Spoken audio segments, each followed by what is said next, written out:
एक मिनट। हाँ, तारिका को याद करे तो तारिका का फोन। हाँ तारिका, हेलो हेलो तारिका, तारिका। क्या हुआ यार? मुझे लगता तारिका खतरे में। तारिका खतरे में है? क्या बात कर रहा है?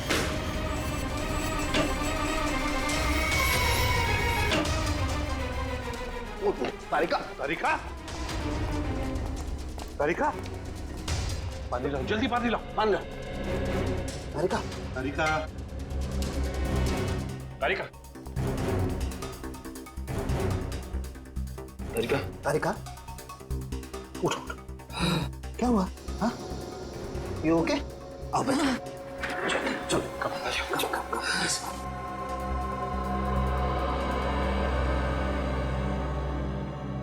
थोड़ा पानी पी लो।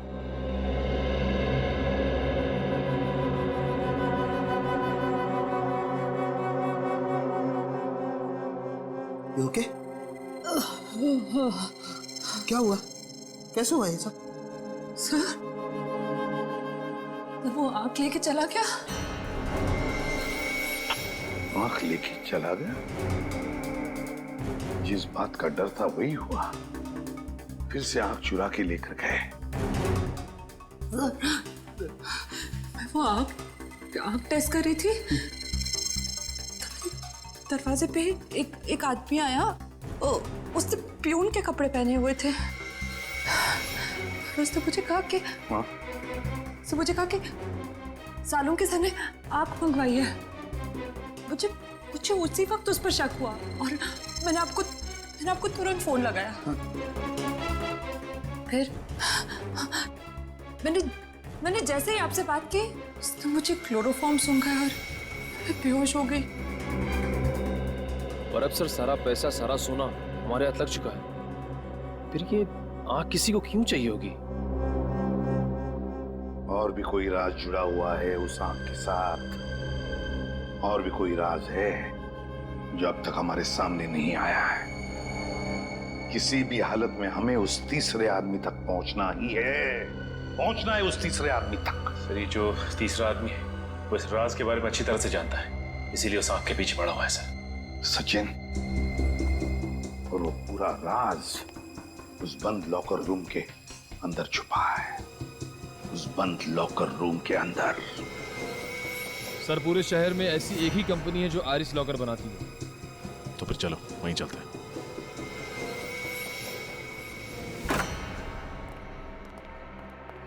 सीपीयू को जला दिया। ये जो कोई भी है हमसे एक कदम आगे। अरे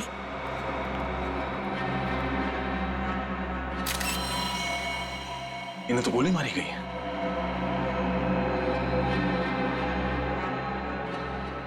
He's dead.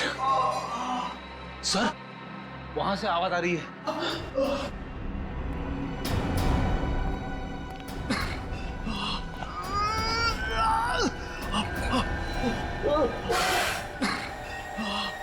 आप लोग कौन? घबराइए मत, हम लोग सीआईडी से। आइए बैठिए। सवाल के निकल पानी। मुझे बचा लीजिए, मुझे गोली लगी। घबराइए नहीं, आपको कुछ नहीं होगा। फ्रेडी, एम्बुलेंस को फोन करो जल्दी। पानी ये लीजिए, पानी पीजिए आराम से। ये सब किसने किया? पता नहीं, कुछ लोग एकदम से ऑफिस में घुस आए और उन लोगों ने अफरा तफरी मचा दी, कंप्यूटर भी जला दिया और बॉस को गोली मार दी। तो वो आपके बॉस थे? मिस्टर अनुराग, और मुझे गोली मार दी। अगर मैंने मरने का नाटक ना किया होता तो शायद 2-4 गोली और मार देते। अच्छा, कंप्यूटर में जो रिकॉर्ड्स थे उनका कोई बैकअप है? इस रूम के ठीक सामने कॉन्फ्रेंस रूम में टेबल के नीचे की तरफ हार्ड डिस्क छुपा के रखे हुए। भगवान करे वो सुरक्षित हो। एम्बुलेंस आ गई। निखिल, इन्हें हॉस्पिटल पहुंचा। संभाल के। कुछ नहीं होगा। फ्रेडी, इस रूम के सामने एक कॉन्फ्रेंस रूम है। वहां टेबल के नीचे एक हार्ड डिस्क होनी चाहिए। लेकर आ। मैंने मकरंद साहब जैसा कलाकार मेरी जिंदगी में आज तक नहीं देखा। उनकी पेंटिंग में एक अजीब सी कशिश है। जो देखने वाले को ऐसे आकर्षित करती है जैसे चुंबक सुई को आकर्षित करती है। लेकिन मुझे उनकी पेंटिंग से ज्यादा अच्छी उनकी ये एब्स्ट्रैक्ट मूर्ति लगी। कहने को तो ये सिर्फ कांच की है, लेकिन देखने में ऐसा लगता है जैसे इसमें सचमुच जान हो। वाकई मैं तो आज घर से सोच के निकला हूँ कि आज मैं मकरंद साहब का ऑटोग्राफ लिए बिना यहाँ से हिलूंगा भी नहीं। लेकिन मकरंद साहब हैं कहाँ? आसपास कहीं दिख नहीं रहे। चलिए उनसे पूछते हैं, शायद यही कुछ बता पाए। Excuse me, yes. मकरंद साहब नहीं आए। आप तो जानते हैं कि आर्टिस्ट कितने मूडी होते हैं, बस आते ही होंगे। क्या आप उन्हें कॉल कर सकते हैं? क्यों नहीं?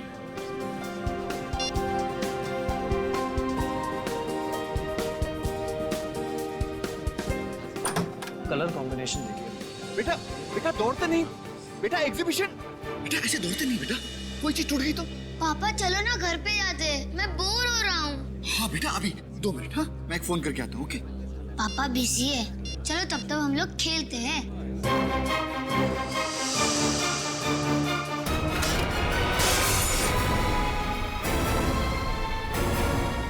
अरे बाप रे, देखा तुम्हारी वजह से टूट गया ना। सॉरी पापा। आंखों का था। अरे मकरंद साहब को पता चलेगा तो बहुत गुस्सा हो जाएंगे। ये क्या?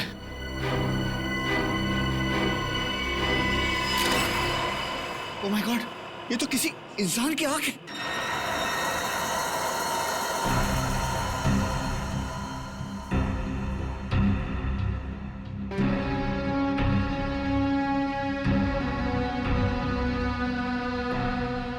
तो ये बच्चे इस कांच की मूर्ति के आसपास खेल रहे थे, आपने इन्हें खेलने से मना कर दिया और गलती से आपके हाथ से ये कांच की मूर्ति टूट गई और अंदर से कनिस्टर निकला जिसमें ये आंख है, किसी इंसान की आंख। जी सर। सर वो कहावत है ना, बच्चे भगवान के रूप होते हैं, वो बहुत सही है सर। अगर ये बच्चे यहाँ नहीं खेल रहे होते और ये मूर्ति टूटती नहीं तो हमें पता ही नहीं चलता कि ये मूर्ति में आंख है। नाम क्या बेटा आपका? प्रथम। प्रथम, बहुत प्यारा नाम है। प्रथम, निखिल अंकल तुम्हें बाहर ले जाके चॉकलेट खिलाएंगे। नहीं पापा, मुझे कहीं नहीं जाना, मुझे यही रहना है। बेटा जिद नहीं करते, तुम अपने फ्रेंड को ले जाओ। निखिल आजाओ बेटा आजाओ, चलो। अच्छा, ये मूर्ति को बनाने वाले मिस्टर मकरंद वो कहीं नजर नहीं आ रहे। सुबह सर आए थे, फिर किसी काम से निकल गए, तब से वापस नहीं आए। मूर्ति के टूटने की खबर दी उन्हें? नहीं सर, नहीं दे पाया। मैंने फ़ोन ट्राई किया था लेकिन वो फ़ोन नहीं उठा रहे। सर कहीं ऐसा तो नहीं कि एक मूर्ति पे एक आंख फ्री? मजाक समझ रहे हो तुम्हें? हैं? ये इंसान की आंख है, मतलब किसी इंसान के शरीर से आंख निकाली गई है। रजन, इस कनिस्टर को डॉक्टर सालुंके के पास भेज दो और मकरंद के घर का पता देना हमें। जी सर। हाँ सालुंके, आंख के बारे में क्या पता चला? टेट्रागोडाल। टेट्रागोडाल? हाँ बस, ये सॉल्यूशन जिसमें इस आंख को डुबो करके रखा गया है, इसे टेट्रागोडाल कहते हैं। और ये सॉल्यूशन इस आंख को सालों साल तक प्रिजर्व करके रख सकता है। मतलब मकरंद ने ये आंख टेट्रागोडाल सॉल्यूशन में इसलिए रखी ताकि वो डिकम्पोज ना, सड़े ना, है ना? बिल्कुल, वरना तो एक बार अगर इसके ब्लड सेल्स खत्म हो गए तो आंख तुरंत सड़ जाती है। फिर तो सर इस सोल्यूशन की वजह से ये बताना जरा मुश्किल होगा ना कि ये आंख कितनी पुरानी है। सचिन, अगर आंख ज्यादा पुरानी होती तो बताना मुश्किल था, लेकिन बॉस इस आंख के कुछ ब्लड सेल्स अभी भी एक्टिव हैं। इससे ये पता चलता है कि ये आंख 16 से 18 घंटे पहले निकाली गई है किसी इंसान के शरीर में से। या फिर सालुंके पता लगा सकता है ना डीएनए टेस्ट से कि ये आंख किसी मर्द की है या औरत की? हाँ, पता लगाया जा सकता है। तो फिर लगा ना पता। लेकिन बॉस उसके लिए मुझे इस आंख को सेंट्रल लैब में लेके जाना पड़ेगा। सर मैंने शहर के सभी आई डोनेशन सेंटर में जाके पता किया है सर, पिछले 6 महीने में कहीं से भी कोई भी आंख चोरी नहीं हुई है सर। पिछले 6 महीनों में कहीं से भी कोई भी आंख चोरी नहीं हुई है। तो क्या मकरंद ने किसी की जान लेकर उसकी आंख निकाल ली और फिर वो मूर्ति में लगा दी? मगर सर मकरंद ने तो ये मूर्ति 3 महीने पहले बनाई थी, जबकि ये आंख 16 घंटे पुरानी। तो 16 घंटे पुरानी आंख 3 महीने पुरानी मूर्ति में कैसे फिट हो सकती? सचिन, जरूर बहुत पहले से ही प्लानिंग करके रखी थी इस मकरंद ने, बहुत बड़ी प्लानिंग। पहले से ही उसने उस मूर्ति के अंदर जगह बना के रखी थी जहां पर ये कैनिस्टर फिट हो जाए। आद्या, मकरंद का फोन ट्रेस नहीं हो रहा। तो फिर उसके फोन रिकॉर्ड चेक किया? लंदन से कॉल आए थे? अच्छा, तो ठीक है, कोशिश जारी रखना। कुछ पता चले तो तुरंत बता देना मुझे, ओके? क्या हो मकरंद को अक्सर लंदन से फोन आया करते थे, और खास करके 3 अलग-अलग नंबर से। लंदन से? लेकिन सर उसे लंदन से कौन फोन कर सकता है?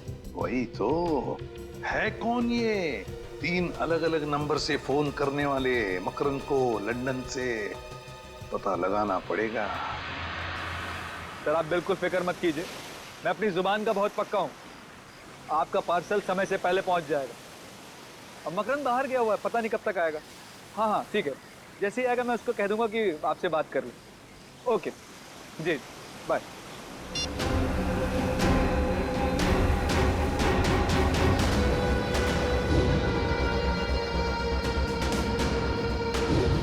तुम लोग अब तक यहाँ खड़े हो, ऐसे ही बुत की तरह खड़े रहोगे या कुछ करोगे भी? किसी भी कीमत पर वो आंख मुझे वापस चाहिए। बॉस आप चिंता मत करो बॉस, बस अगले 10 घंटों के अंदर वो आग आपको मिल जाएगी। Shut up! बकवास मत करो। पिछले 12 घंटे से यही डायलॉग सुन रहा हूं मैं। मेरा एक एक मिनट बहुत कीमती है, समझे तुम लोग? बॉस आपको तो पता है कि वो आग सीआईडी वालों के पास है, और सीआईडी वालों के हाथ से लेना मतलब मगरमच्छ के मुंह में हाथ डालने के बराबर है। बस कोशिश जारी है बॉस। कोशिश कोशिश कोशिश! तुम लोगों को अगर अपनी जान प्यारी है तो सिर्फ 2 घंटे मुझे वो आंख चाहिए, सिर्फ 2 घंटे। क्लियर?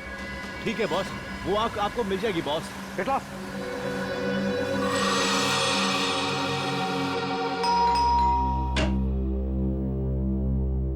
कौन आया होगा? लगता है साहब होंगे।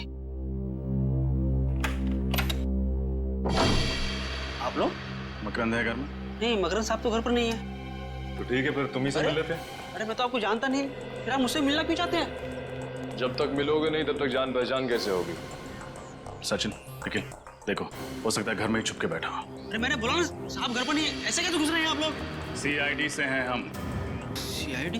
हाँ, कुछ और बोलना है आप? नहीं साहब।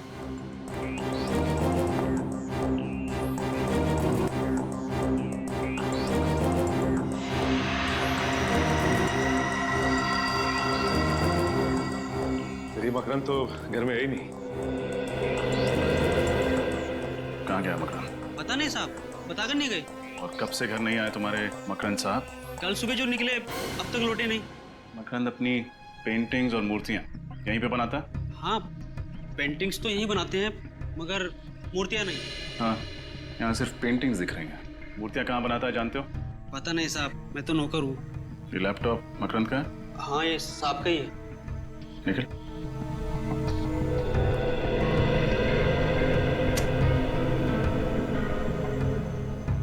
मकरंद पर्सनल,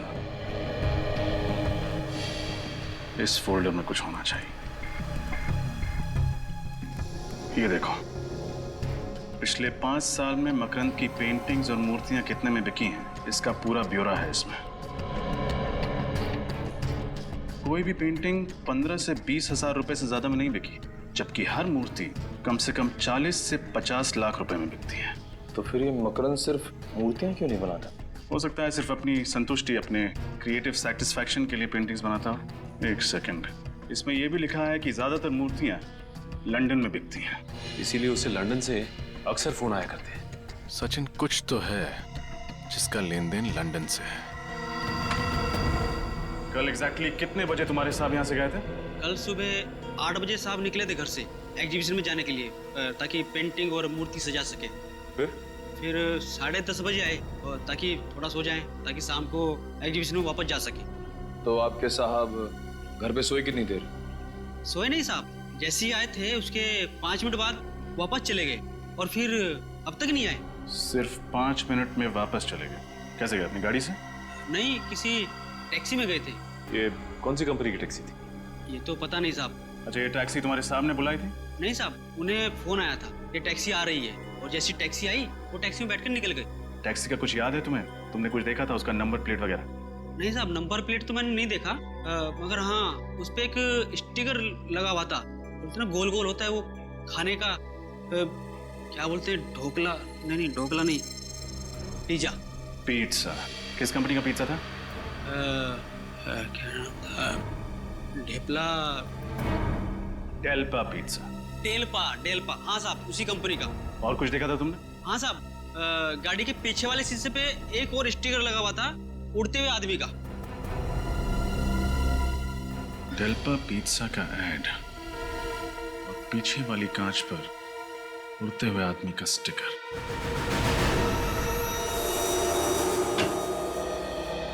एक्सक्यूज मी। जी कहिए। हम सीआईडी से। सीआईडी? तो आपको भी अपनी गाड़ी पर स्टिकर्स लगवाने हैं? नहीं, हमें ऐसा कोई काम नहीं है। आप ये बताइए कि डेल्पा पिज्जा नाम की कंपनी के ऐड आपने कौन सी टैक्सीज में लगाए? डेल्पा पिज्जा, एक मिनट सर, इस ब्रांड के ऐड हमने एफिशिएंट टैक्सीज की गाड़ियों पर लगवाए थे। Efficient taxis? जी। कुल कितने टैक्सीज में लगाए थे आपने ये स्टिकर? सर यही कोई 70 टैक्सीज थी। अच्छा, इनमें से किसी एक टैक्सी के पीछे वाले कांच पर कोई ऐसा स्टिकर लगा होता है एक ऐसे इंसान का जो हवा में उड़ रहा है? इंसान जो हवा में उड़ रहा हो?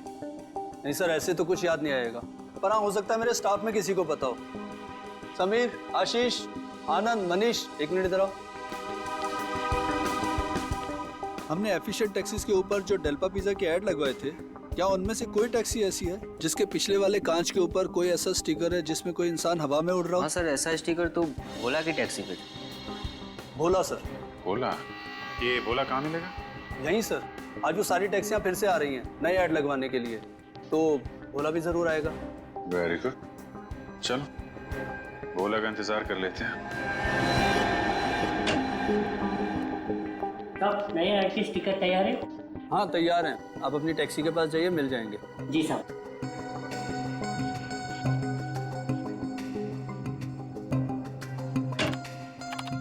सर नए ऐड का स्टिकर तैयार है क्या? बिल्कुल तैयार है, आप जाइए, मिल जाएंगे। जी सर।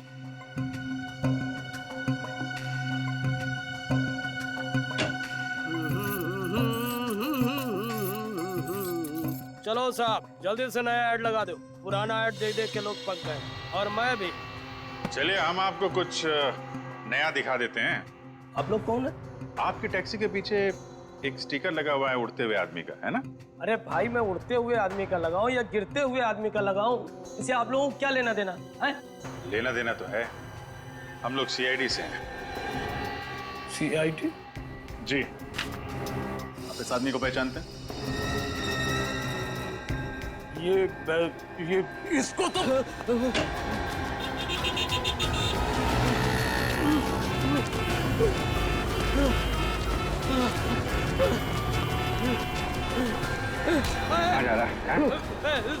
साहब, जाने दो साहब, जाने दो मुझे। सीआईडी जब मुजरिमों को पकड़ती है ना तो जाने नहीं देती है।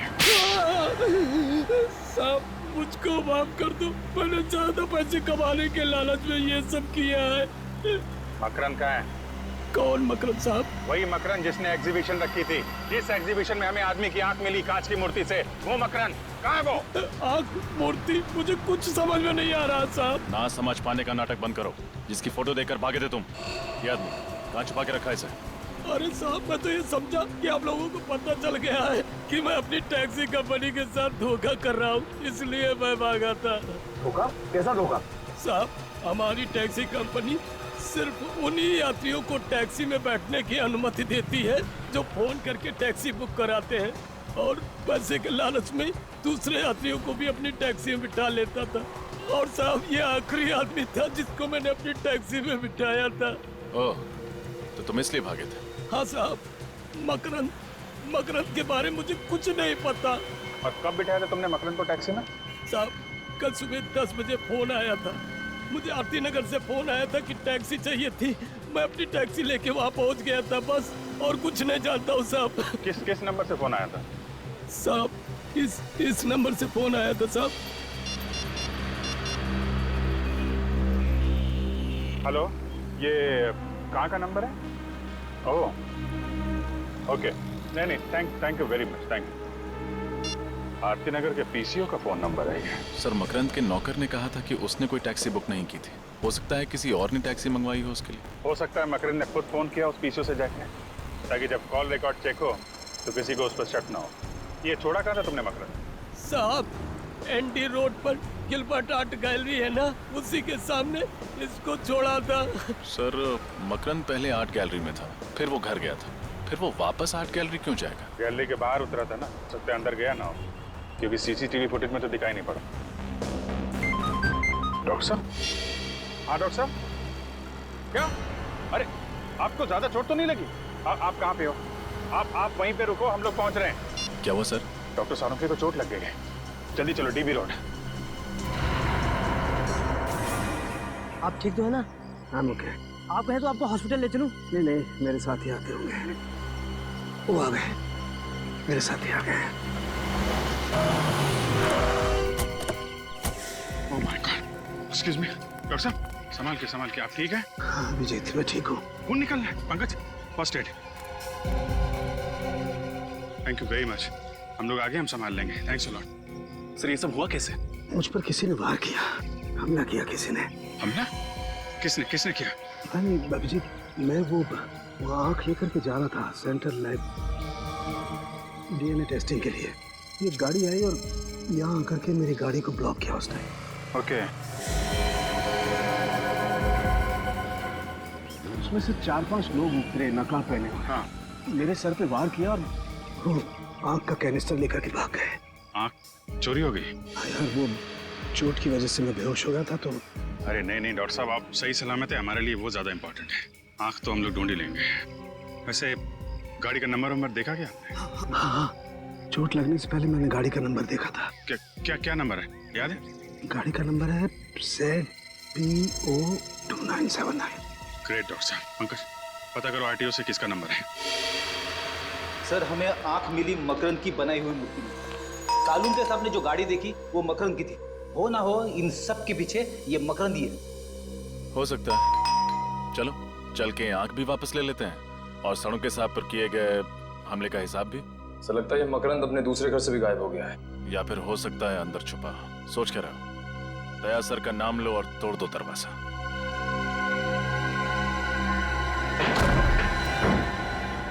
अरे बाप रे, बड़ी भयंकर बदबू है। किसी लाश की बदबू है। सर कहीं मकरंद की तो नहीं है? हो सकता है, देखो लाश यहीं कहीं होगी।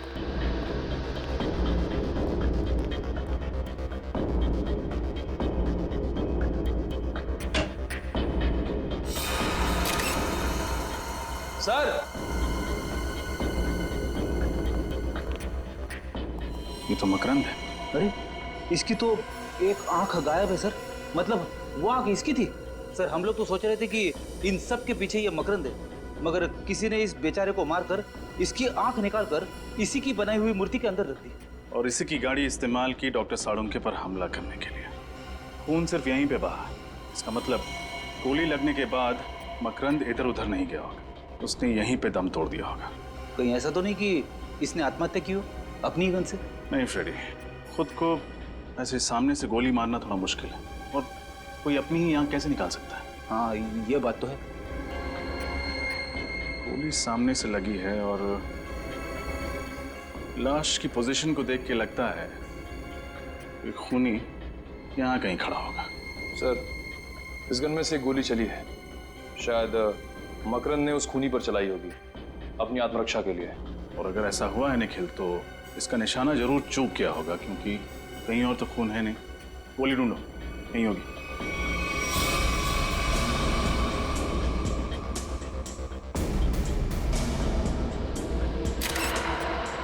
सर ये देखिए सर, गोली मिल गई।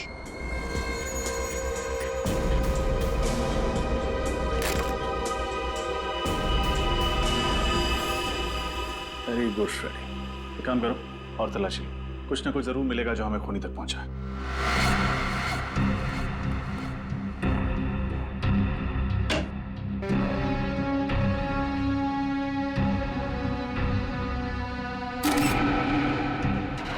ये क्या है?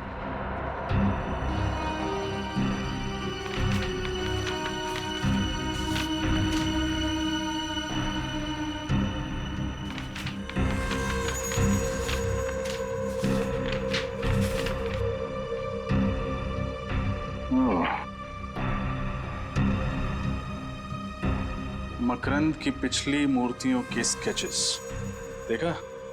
एसीपी सर का अंदाजा सही था। मकरंद अपनी हर मूर्ति में इतनी जगह जरूर खाली छोड़ता था कि एक कैनिस्टर को आसानी से फिट किया जा सके। मतलब ये मकरंद उसी की बनाई हुई मूर्तियों के अंदर कैनिस्टर रखकर आग की स्मगलिंग करता था? हाँ सर, और शायद किसी ने बदला लेने के लिए किसी के साथ ऐसा कर दिया।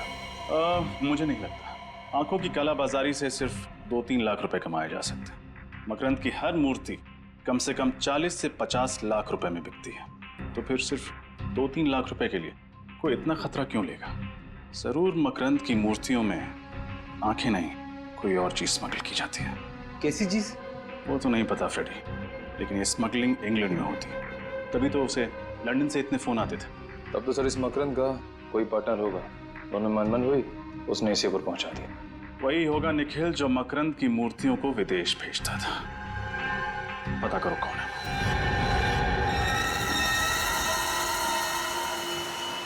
2 घंटे गुजर गए, पता नहीं ये बेवकूफ आंख चुरा भी पाएंगे या नहीं। अगर कहीं सीआईडी के हाथ लगे तो लेने के देने पड़ जाएंगे। बॉस, लेने के देने तो उस डॉक्टर साड़ुंखे को पड़ गए। बॉस, मैंने कहा था ना, मैं आपको निराश नहीं करूंगा। ये लीजिए आपकी कीमतियां। शाबाश रंगा शाबाश। तू नहीं जानता है कि तुमने कितना बड़ा काम किया। इसके लिए मैं तुम लोगों को इतने रुपए दूंगा कि गिनते गिनते बुढ़े हो जाओगे।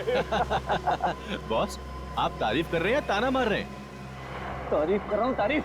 तुम लोग यहीं रुको, मैं भी आता हूँ। ठीक है बॉस।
आधा काम खत्म हो गया। अब दुनिया की कोई भी ताकत मुझे सबसे अमीर बनने से नहीं रोक सकती। मैं दुनिया का सबसे अमीर आदमी बनूंगा।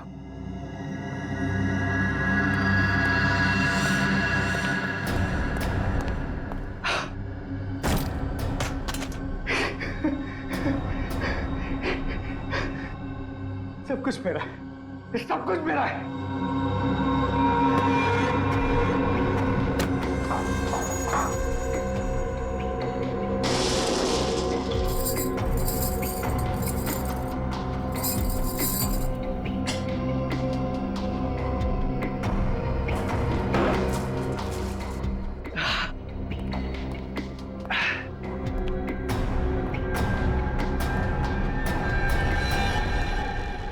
अरे तुम लोग यहाँ क्या कर रहे हो? चलो निकलने की तैयारी करो। बॉस, हमारा हिस्सा? हिस्सा भी मिल जाएगा, जल्दी क्या है?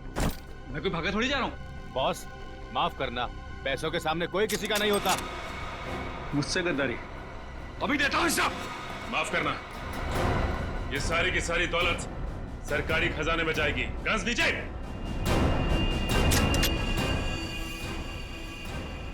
बहुत हो गया भागना तोड़ना। सर, मैं और मकरंद पार्टनर्स थे। मकरंद पेंटिंग से मूर्तियां बनाता था, मूर्तियों में हीरा छुपा देता था सर। फिर मैं उन हीरो को देश के बाहर लंदन ले जाता, उनकी तस्करी करता था सर। शर्म आनी चाहिए तुम्हें। अपने देश की संपत्ति स्मगल करके बाहर देशों में बेच रहे थे तुम। सर मुझे माफ कर दीजिए सर। माफ कर दीजिए। तुमने सिर्फ स्मगलिंग नहीं किया, बल्कि एक खून भी किया है। मकरंद का खून। मैंने जानबूझ के मकरंद को नहीं मारा सर, सिर्फ बल्कि वो मुझे मारना चाहता था सर। मैंने तो सिर्फ अपनी आत्मरक्षा में सर उस पर गोली चलाई। पूरी बात बताओ, क्या हुआ था मकरंद के घर में, बताओ। उसने मुझे अर्जेंटली अपने घर में बुलाया। वो कह रहा था कि उसे कुछ मुझे जरूरी बात करनी है, लेकिन जब मैं उसके घर पहुंचा तो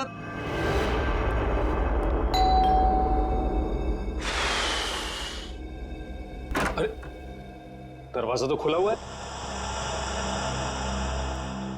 मकरंद, मकरंद,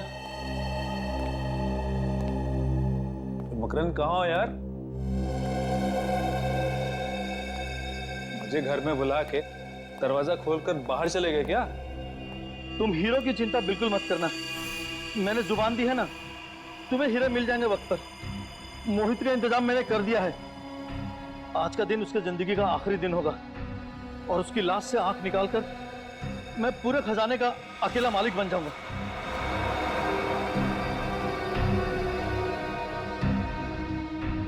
मेरी नहीं, तेरी जिंदगी का आखिरी दिन होगा मकरंद।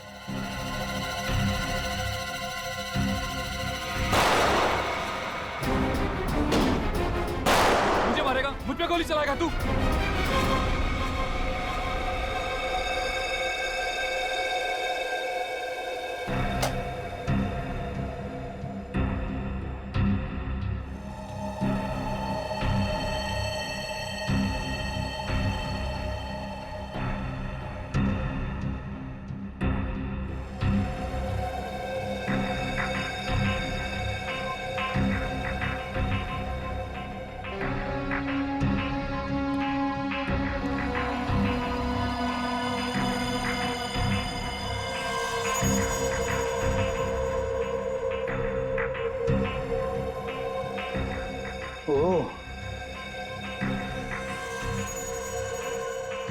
बुरे काम का बुरा नतीजा।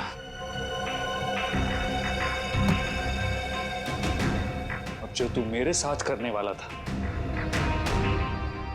मैं तेरे साथ करूंगा।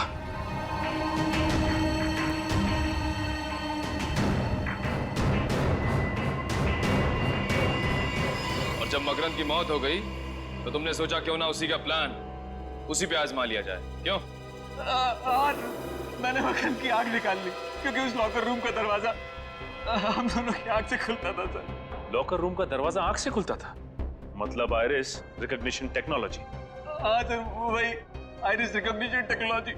उस लॉकर रूम के दरवाजे के स्कैनर के सामने जब तक हम दोनों की आंखें स्कैन नहीं हो जाती थी, वो दरवाजा नहीं खुलता था। तो इन मकरंद की आंख तुमने मूर्ति में क्यों छुपाई? क्योंकि सर मैं देश से बाहर जाने का इंतजाम कर रहा था, तब तक उस आग को किसी सुरक्षित स्थान पे रखना जरूरी था सर। उस आग को छुपाने के लिए मूर्ति से अच्छी जगह कोई हो ही नहीं सकती थी सर, लेकिन मेरी किस्मत खराब सर, वो मूर्ति टूट गई और मूर्ति के साथ साथ मेरा माना भी फूट गया सर। तुमने स्मगलिंग करके देश के साथ गद्दारी की और एक खून भी किया। अब जेल की सलाखों के पीछे सड़ते बैठना, फांसी का ऑर्डर आने तक। इस रूम के सामने एक कॉन्फ्रेंस रूम है, वहां टेबल के नीचे एक हार्ड डिस्क होनी चाहिए, लेकर आ।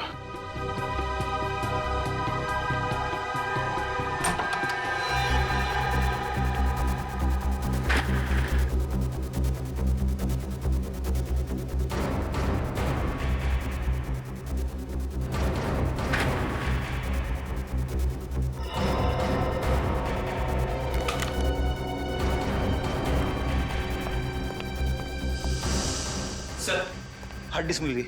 वेरी गुड, शुक्र है उनके हाथ ये नहीं लगा। अब जल्दी से गाड़ी से अपना लैपटॉप लेकर आओ।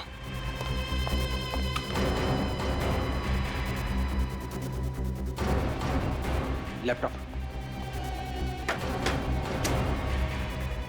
ये लो, इस हार्ड डिस्क को लैपटॉप से कनेक्ट करो। सारे फाइल्स सर्च करो, देखो मकरंद कुमार के रिकॉर्ड्स कहाँ हैं।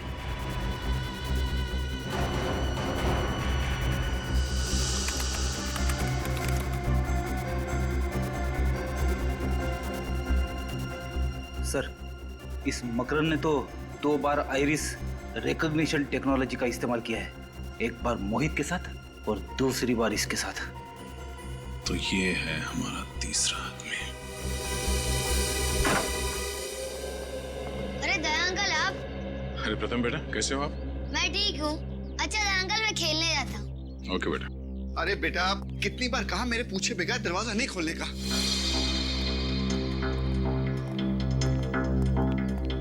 सर आप लोग, केस सॉल्व हो गया क्या? हाँ, उसी खुशी में मिठाई खिलाने आए। मिठाई? बहुत अच्छा हुआ तुम्हारा बेटा बाहर गया, वरना उसके शरीफ पिता का असली चेहरा उसके सामने आ जाता।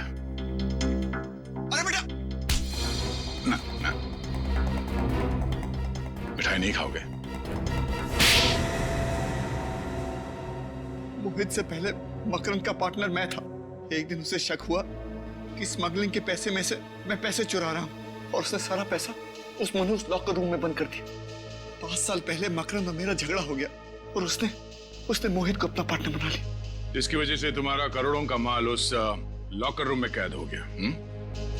हाँ सर, मैंने सुलह करने की बहुत कोशिश की, लेकिन वो नहीं माना। मैंने मिन्नत की, लेकिन वो फिर भी नहीं माना। फिर एक दिन मैं मकरंद के घर पहुंच गया।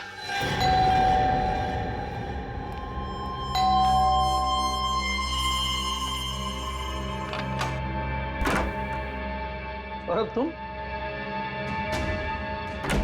आज मैं सौरभ नहीं, तेरी मौत बन के आया हूं। ये सब क्या है सौरभ? ये ले, पढ़ इसको। ठीक है, तो प्लीज प्लीज गोली मत चलाना। एक शर्त पर, इसे जोर जोर की पढ़ और सुन। जब तक मैं रुकने के लिए नहीं बोलूं, पढ़ते रहना, समझे? ओके। तुम हीरो की चिंता बिल्कुल मत करना, मैंने जुबान दी है ना, तुम्हें हीरो मिल जाएंगे वक्त पर। मोहित का इंतजाम मैंने कर दिया है। आज का दिन उसके जिंदगी का आखिरी दिन होगा, और उसकी लाश से आंख निकालकर मैं पूरे खजाने का अकेला मालिक बन जाऊंगा। ये सब क्या है? ये है मेरा फैसला। कौन सा फैसला? या तो तू मर जा, या फिर तू मोहित को मारकर उसके पैसे को बराबर से बांट ले, समझा? ओके ठीक है। चल, मोहित को फोन लगा, और कोई होशियारी नहीं, समझे? हाँ हेलो। हाँ मोहित। हाँ, क्या तुम इस वक्त मेरे घर आ सकते हो? कुछ जरूरी बातें करनी है। नहीं, मैं फोन पर नहीं बता सकता, प्लीज तुम मेरे घर आ जाओ। ओके। गुड, अब तुझे इनाम मिलेगा। इनाम?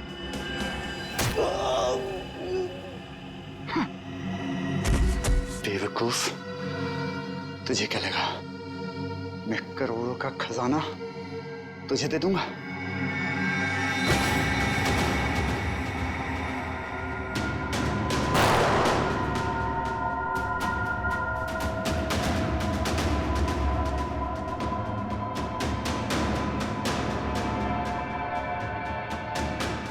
फिर मैंने मोहित के आने का इंतजार किया।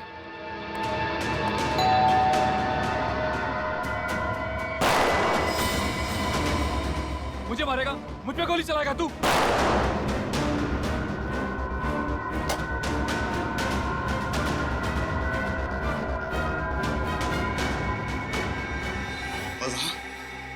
वहां मोहित ने मकरंद की आंख निकाल ली।